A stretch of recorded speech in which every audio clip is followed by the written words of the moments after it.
โดยสบายดีโดยสบายดี สบายดีน้องนางงามแรงเนาะทุกคน พ่อโดแต่ยน้องเพิ่นยามแรงเนาะแม่นอืมเฮ็ดแนวใดหางกะมาแต่เฮียนแม่นหากนมาแต่เฮียนอืมทุกมื้อเลยบอกมาประมาณนี้แม่นลางเทื่อก็มาก่อนหั้นน่ะลางเทื่อก็มา3โมงสิเข้า4โมงหั้นแหละแต่ว่ามื้อนี้น่ะมาอยากค่ำๆเลยมื้อนี้ อืม มา4โมงนิดอืมน้องหลานขี่รถรับจ้างไปบ่หรือว่าขี่รถจักรเองๆบางมื้อก็ขี่รถรับจ้างบางมื้อก็ขี่รถจักรอืมแล้วแต่แต่ว่าแบบรถรับจ้างนี่จ่ายเงินไว้แล้วบ่บ่แบบว่าถ้าฝนตกสิหั้นน่ะก็คือว่าสิขี่รถรับจ้างเพราะว่าทางมันเปื้อนอืมแม่นคือจ่ายเป็นอันรายวันเอา แม่น มือได้เปื้อนก็คือเอาคอไปน้ำเพลินแม่นคันว่ามื้อใดพ่อเพิ่นเอารถไปบอกไปเวียกสิก็จังขี่รถใหญ่อืแม่มนอืมอืมขี่รถรับจ้างค่ะโดยหลักๆก็ขี่รถจักรอืบ่ได้ไกลปานใดติเนาะบ่ค่อยไกลอืมก็ไปมาแบบว่าพอไปพอมาอยู่ แม่น โดยเป็นจั่งใดซะเรื่องผู้บ่าวผู้แพรวก็มีคนเข้ามาทักอยู่บ่น้องล่ะว่าบ่มีก็มีอยู่พอมีอยู่ อืมหลาย บ่ถึงขั้นว่าหลายก็พอมีลมอยู่หั่นแหละได้บ่2-3คนตอนโดนี้ยได้อยู่ โอ้เพราะว่าทั้งเอ่ยนี่ก็สิว่าได้ยังบ่ทันมีไผเข้ามาเนาะ แม่นคือทั้งช่องเอื้อยประมาณนี้นะถ้าโดยสิเข้ามากับอีกช่องอื่นเนาะแม่นเพราะว่ามื้อนั้นน้องหลาถ่ายไปนำ2ช่องบ่แม่นซ่องสาวหลาน้อยกับอืมซ่องผู้ใดแหละน้องอืม ก็ลืมชื่อซ่องอะไร พอดีเป็นแม่นช่องทางของเอื้อยแม่นอืมก็คืออันสิว่าแนวใดเข้ามาทักกันปกติบ่หรือว่าคืบหน้าไปแล้วจักเล็กจักน้อย เขามาทักกันปกติหั่นล่ะอ๋อ แม่นยังบ่ทันคืบหน้าไปไส ยันว่าเพิ่นเข้ามาแบบจีบปุบปับอยากได้เป็นฟอกเป็นแฟนเลย โดยแบบซั่นก็มีแต่ว่าน้องบ่ทันได้ตอบตกลงเทื่อเพราะว่าย้อนหยังว่าน้องเป็นคนที่จริงจังกับเรื่องความรักแฮงหั้นนะถ้าตอบตกลงปึ๊บนี่ย้าน2ฝ่ายเสียใจหั้นนะเออแม่นคันเฮาแบบบ่รู้สึกว่ามั่นใจก่อนจังสิตอบตกลงอืมบ่อยากให้ความหวังเขาเจ้าอย่างสิแม่บ่นอืมถ้าให้ความหวังแล้วมันสิเสียใจแฮงหั้นนะโดย แม่น ส่วนหลายคนที่ทักเข้ามานี่เป็นผู้บ่าวทางใดซะเนาะอะส่วนหลายก็ผู้บ่าวทั้งฝั่งไทยหั่นแหละส่วนหลายอืแม่มนทางฝั่งไทยผู้บ่าวลาวคือกันนี่เด้อผู้บ่าวลาวก็มี อ๋อบ้านใกล้เรือนเคียงนี่เด้แม่แม่น โอ้อืมต่างประเทศมีแล้วบ่ต่างปจักระเทคนศก็จักใดพอมีอยู่โอ้ แม่น แบบคนเก่าที่ว่าเคยคุยนี่เพิ่นเห็นคลิปเฮาเพิ่นก็บ่ได้กลับมาบ่บ่มันก็บ่ได้ทักมาอีหยังดอกอืมเพิ่นก็น่าสิมีผู้สาวใหม่แล้วล่ะเนาะ โดนแล้วเนาะ แม่นโดนเลย อืมคืออันคือว่าเรื่องเวียกเรื่องงานมื้อนั้นเฮาก็ได้ร่วมกันแล้วเนาะแม่นคือน้องหลาเองก็ยังอยากหาประสบการณ์อยู่ฝั่งลาวแม่นบ่คันเรียนจบกะแม่นอ๋อคันว่ามีคนแบบพร้อมเฮ็ดบาตรเฮ็ดเบอร์ให้นี่ก็บ่เปลี่ยนใจอยากไปบ่ ก็เบิ่งสถานการณ์หั่นแหละคันว่ามันเป็นตาไปก็น้องอาจสิไปก็มีหันนะอืแม่มน หากตอนนี้นี่ยังบ่ทันสิว่าไดตัดสินใจได้แม่นเพราะว่าเขายังบ่เห็นอีหยังหั้นนะคือเห็นพอส่ำนั่นแหละก็เลยว่าสิหาเฮ็ดเวียกนำบ้านอันอีหยังนี้ไปก่อนค่ะอืมลองเบิ่งก่อนเนาะ แม่นเวียกโรงจักรโรงงานก็หลายอยู่คันว่าอยากเฮ็ดนะสมมุพอติว่า พอมีเวียกเฮ็ดค่ะดีกว่าอยู่ละล่า โดยตอนที่ว่าในระหว่างที่เรียนนี่น้องหลาได้เฮ็ดอาชีพเสริมอีหยังบ่แบบรับจ็อบอีหยังบ่ก็สิว่ารับจบก็บ่เพราะว่าส่วนหลายในระหว่างที่อันบ่ได้เข้าโรงเรียนนี่ก็ น้องแบบไปกลมันอีหยังสินะก็เลยบ่ได้ไปรับจ็อบอยู่ไส อืม ไปซอยแม่ก็ยังพอแห้งแหล้วเนาะ เพื่อสิมีเวลาไปซอยก็บ่แม่นของง่าย โอ้บ่ได้จ้างแบบคนไปกลไปหยังซอยบ่ บ่บ่ได้จ้าง กว้างอยู่บ่แบบว่าสวนมันเฮาอะนะ กะกว้างอยู่ก็ อืม ธรรมดาหั่นแหละ เพราะว่ามันสร้างย้อนหยังก็คือว่า มันอากาศร้อนอากาศแดดหั้นนะแล้วก็ดินมันแข็งแน่ก็เลยซ่า อืม แม่น หากไปขายนี้ได้ราคาดีบ่ บ่ เพราะถูกๆไทยๆว่าซั่นล่ะ เออคือการปลูกมันนี่ปลูกสู่ปีเลย แม่นปลูกซุปี แบบ อ๋อ ดำนา อีหลี แบบก่อนสิลงนาเนาะเขาก็ปลูกมันแล้วอีหยังเรียบร้อยแล้วก็ลงนา อืม ลงนาเลยบัดยามแล้งเขาก็มากลอีหยังสิหั่นนะ อื แม่นเกี่ยวข้าวอีหยังแล้วก็มากล ดุเนาะ บ่ดุก็เฮ็ดนั่นแหละเนาะ คิดความหาเงินส่ำนั้นแหละ อื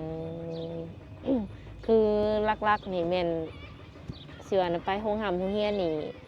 ลักๆนี่เอาเงินจากอันเฒ่าพ่อกับเฒ่าแม่บ่ สิว่าแนวนั้นก็แม่นแบบ น้องก็เฮ็ดเวียกซอยเพิ่นอีหยังสิหั้นนะน้องบ่เคยขอ มีแต่ว่าเพิ่นอีโตนแล้วเพิ่นให้ อืม แม่นเพิ่นให้เองเพิ่น อ๋อคันว่าสิก็บ่ถึงขั้นว่าสิขอทุกมื้อบ่ แม่นเพิ่นเอาให้เพิ่นสิให้เป็นก้อนนี่เฮาเอาไปใช้แบบคันเฮากุ้มก็กุ้มบ่กุ้มแล้วก็แล้วแบบเรื่องของเฮาสิหั้นนะ อืม แม่น โดย เราสิให้แบบเป็นเดือนสิหั้นนะ เออเดือนหนึงนี่ได้เงินแบบประมาณเท่าใดเพิ่นให้ใช้เฮ็ดจ่าย เดือนหนึงหั่นบ่คันว่านับเป็นมื้อก็ประมาณมื้อ50,000 อื แม่น ม ก็ถือว่าสมควรอยู่ได้เนาะไป แม่ โรง น เรียน สม นี่ ควรอยู่ ถือข้าวไปกินบ่ไปโรงเรียน แม่นถือข้าวไปกินลางเทื่อบ่มีแนวกินก็ถือข้าวไปซื้อลูกชิ้นกินลางเทื่อก็กินกับหมู่สิหั้นนะ อืมก็แล้วแต่สถานการณ์ แม่น บ่ได้แบบว่ากลับมากินข้าวเฮือนเนาะตอน ๆ เที่ บ่ ยง เพราะว่ามันว่าสิใกล้ก็บ่ใกล้ว่าสิไกลก็บ่ไกลมาบ้านสิหั้นนะ โดย กับทางมันก็ยากแน่ก็เลยว่ากินข้าวอยู่โรงเรียน เออ ประหยัดน้ำมันรถอีกกัน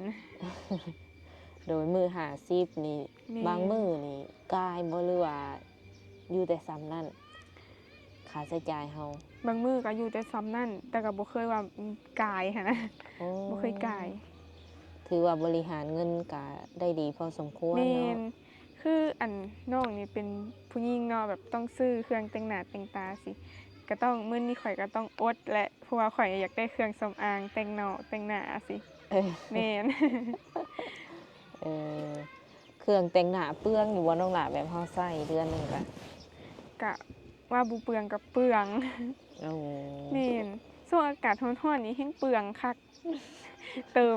มหนาเรื่อย โอ้มันเป็นอะไรมันออก แม่น มันร้อนเลยเนาะ โดย อืม เดือนหนึ่งก็สิตกอยู่ประมาณล้านหาเนาะ แม่น มื้อละ50,000 แม่น อืมก็อยู่ในหันเวลาที่ว่าเพิ่นไปเรียน สมมุติ น้ำมันหลอกน้ำมันรถเครื่องใช้เครื่องจ่ายนี่มันอยู่น้ำเงินนั่นเบิดเลยหั่นน่ะ อืม แม่นบ่มีขอเพิ่มลางเทื่อนี่ก็เลยรายเดือนไปอีก เลยครึ่งเดือนที่จังให้แม่นเขาก็คิดเห็นว่าเพิ่นก็บ่ได้หาเงินหาหยังอยู่ไสหันนะ เออ เพิ่นก็มีรายได้ส่ำนั้น อืมแล้วแต่เพิ่นนั่นหาทานว่าซั่นซะบางทีก็บ่ทวงบ่ทาน แม่น อืม ขึ้นอยู่นำเพิ่นให้หั่นล่ะจนถ้าเพิ่นถามเพิ่นแหละว่าอันเบิดแล้วบ่เงินใช้จังซี่จังว่ายังคันว่ายังก็คือยังคันว่าเบิดก็คือว่าเบิดหั่นแหละ ก็บอกไปตามตรงๆเลย แม่น บอกไปตามความจริงก็บ่เคยแบบว่าออกนอกลู่นอกทางแบบขอเงินไปหลินไปเที่ยวแนวอื่นเนาะนอกจากเรียนแม่นบ่ แม่นถ้าว่าไปหลินอยู่บ่ก็ไปหลินอยู่ไปทอกลางวินหั่นน่ะ อืม แบบออกไปหลินข้างนอกอหย่างซี่แบบไปห้านน้ำปองน้ำปั้นบ่อหย่างซี่ก็ไปอยู่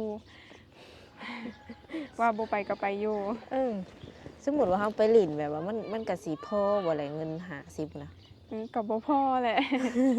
คันว่าสิส่วน คันหมู่สิส่วนไปหลินนี่ต้องส่วนล่วงหน้าเด้พอได้เก็บเงินไว้ก่อน เออพอได้แบบประหยัดอันลืมประหยัดก่อนติ แม่เริ่มประหยัดก่อนจังไปแบบนี้ เออ โดยเป็นแนวใดซะหลังจากที่แบบว่าเฮาเองก็ได้แบบอัพคลิปลงมือนั่นก็ได้เข้าไปเบิ่งเข้าไปอิหยังตัวเองอยู่บ่ โดยเขาไปเบิ่งอยู่ เป็นแนวใดมื้อนั้น ถ่ายตอนใกล้สิมืด โดย งาม อยาก อยู่ หั บ่ วตัวเองค่ะแล้วมันอยากมืดๆเนี่ยค่ะเนาะ เออมีแบบว่าคนชมนี่ก็ค่อนข้างว่าหลายเนาะ โดยแม่น ได้อ่านทุกๆคอมเมนต์อยู่บ่ โดยอ่าน เออ มื้อหนึงเขาไปอ่าน2เทื่อพุ่นแหละ อ๋อ แม่นเช้าแรงว่าซั่นซะ ตั้งแต่อันนับตั้งแต่มืออัพคลิปลงไปนี่นะ แม่นอ่านอยู่ตลอด แสดงว่าเวลา FC คอมเมนต์นู่นนี่นั่นน้องหลาเพิ่นสิอันได้อ่านเบิดแสดงว่าเนาะ แม่นอ่านบ่ หักบ่ได้ตอบบ่ บ่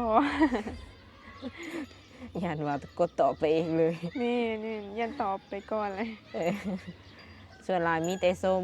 แม่น ส่วนหน่อยเนาะสิแบบไปในทิศทางลบประมาณนั้น โดย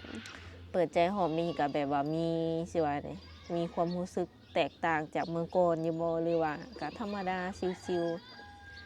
กะแตกต่างอยู่ ๆอืม แม่น เมื่อก่อนกับตอนนี้นี่เป็นแนวใด แม่นกับตอนนั้นก็น้องก็ยังน้อยอยู่เนาะยังบ่ค่อยฮู้อีหยังแต่ว่าตอนนี้ก็ใหญ่แหละ อืม เริ่มฮู้อีหยังแล้ว โอ้โดย แล้วก็เรื่องหนึงเนาะเรื่องแบบว่าอายุอานามนี่คือน้องหลาเว้าอีหลีบ่หลายคนก็แบบแม่นบ่น้องเพิ่นสิเอาแท้บ่อะนะแบบว่าอายุหลายกว่าน้องประมาณนี้นะสิเอาได้แท้บ่สมมุติว่าเพิ่นมักน้องแล โดย จีบน้องแบบเฮ็ดให้น้องฮักมักเพิ่นได้แล แม่ ถึง น ขั้นนั้นนะเจ้าสิเอาเพิ่นอยู่บ่ โด นะ ยคันว่าจีบน้องน่ะให้เฮ็ดให้น้องฮักมักได้ก็ก็เอาหั่นแหละเนาะ อืม ของแนวมักเด้เด้ซะ โด เป็น ย แนวใด เท่าก็เอา แม่นคันว่าฮักมักก็แหละยอม เอ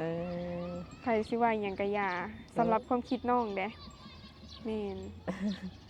กำภาษาบ้านนะเป็นเถ่าเนาะ แม่น แต่ก็บอกสิว่าเนี่ยหนุ่มรุ่นใหญ่ซะทุกคนเลยหนุ่มรุ่นใหญ่ก็มีหัวใจบางคนก็ว่าซั่น แม่น อืมคือน้องเองบ่ได้ซีเรียสจุดนั้น โดย อืมเท่าที่คุยมานี่ส่วนหลายเป็นรุ่นได้ซะน้องละแบบที่แบบทักเข้ามาอย่างซี่นะ ก็ประมาณรุ่น40ขึ้น60 70ค่ะนะแม่น อ่านปัจจุบันนี่นะ โดย มีฮอด70พุ่นบ่ ฮอด เออ ได้เห็นหน้าเพิ่นแล้ว โดยเห็น เออเป็นอะไรซะ น้อง เพิ่น กับบ่แม่นว่าบ่ตอบน้องก็ตอบ อืม บางเทื่อแบบว่าอ้ายเราเว้าถือคอกันก็มีหั่นนะ อืม อืมก็ประมาณนั้นเนาะสรุปแล้วตัวนี้นี่แบบว่าคัน FC เอื้อจะเข้ามาเพิ่มนี่ยังจีบได้บ่หรือว่าขอคุยแต่ซ้ำนั่นก่อน โดยจีบได้ อ๋อ แม่น อืมคือมื้อนี้ทางเอื้อเองก็ได้มีโอกาสเข้ามาเยี่ยมยามอัปเดตน้องเพิ่นนำและก็เป็นสะพานบุญสะพานหักให้นำเนาะมีทางผู้ใหญ่ใจดีจากอเมริกาเนาะเพิ่นเป็นคนลาวนี่แหละเพราะว่าเพิ่นพิมพ์ลาวก็ได้ อ๋อ ม เวลาที่น้องทักแชทอหย่างกับเพิ่นกับพิมพ์ลาวได้ปกติสำหรับผู้ใหญ่ใจดีคนนี้เนาะแต่ว่าน้องเองนี่ยังบ่ทันได้คุยกับเพิ่นดอกเพิ่นหากสิเข้ามาเด้อเพิ่นก็เห็นคลิปน้องแล้วเพิ่นรู้สึกว่าดูต้นเนาะแบบคือน้องเองก็เป็นลูกสาว คนเดียวที่ว่าอยู่นำพ่อนำแม่ตอนนี้เนาะ โดย ก็เลยว่าซอยค่าข้าวต้มขนมมา โดย พอได้แบบซื้อกินอยู่โรงหามโรงเรียนเนาะ โดยเป็นจำนวนเงินกะ700,000กีบเนาะทุกคนกะสิประมาณ1,000ปลายๆเนาะ โดยแม่ 1,100เท่าใดเดี๋ยวนี้น้องละ 1,000บอกจักเด้น้องก็บ่ฮู้ มาฮู้ซ้ำบ่ แม่นเพราะว่ายังบ่เคยได้เงินไทย โอ้เดี๋ยวสิเอาเงินให้เพิ่นก่อนเนาะ1 2 3 4 5 6เอาว่าอยู่คือ6ว่าซั่นอึ๊บ